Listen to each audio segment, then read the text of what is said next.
ஆட்சி அமைத்து 4 ஆண்டுகளை கடந்துமே முதலமைச்சர் ஸ்டாலின் அரசு மருத்துவர்களின் கோரிக்கைகளை நிறைவேற்றவில்லை என அரசு மருத்துவர்களுக்கான சட்ட போராட்டக் குழு தலைவர் பெருமாள் பிள்ளை குற்றம் சாட்டியுள்ளார். சென்னை சைதாப்பேட்டையில் செய்தியாளர்களுக்கு அவர் அளித்த பேட்டியை தற்போது பார்க்கலாம்.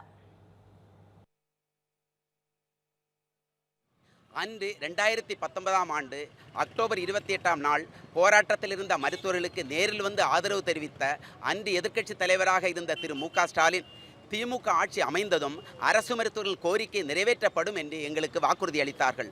ஆனால் 4 ஆண்டுகள் கடந்த பிறகும் இன்று வரை கோரிக்கை நிறைவேற்றவில்லை. அதுவும் நாங்கள் புதிதாக ஊதிய உயர்வு எதுவுமே கேட்கவில்லை. ஏற்கனவே இருக்கின்ற அரசாணையை அமல்படுத்த வேண்டும் என்றுதான் நாங்கள் போராடி வருகின்றோம். அதுவும் உங்களுக்கு தெரியும், மகன் முதல்வராகவும் பேரன் துணை முதல்வராகவும் இருக்கும் நிலையில் கலைஞரின் அரசாணை புறக்கணிப்பது எங்களால் நம்பவே முடியவில்லை. அன்று அரசு மருத்துவமனைகளில் அரசு மருத்துவர்களுக்கு போதிய ஊதியம் தரப்பட வேண்டும், இந்த கட்டமைப்பை வலுப்படுத்த வேண்டும் என்று குரல் கொடுத்துவிட்டு இன்று எங்களை புறக்கணிப்பது எந்த வகையில் நியாயம்?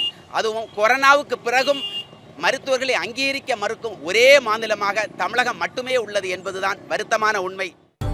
காக்க காக்க தர்மம் காக்க. மதுரையில் கந்த சஷ்டி கவசம் பாடும் 5 லட்சம் முருக பக்தர்கள். மாபெரும் ஆன்மீக சாதனைக்கு நம்மால் முடிந்த பங்களிப்பை நல்குவோம், புண்ணியம் பெறுவோம்.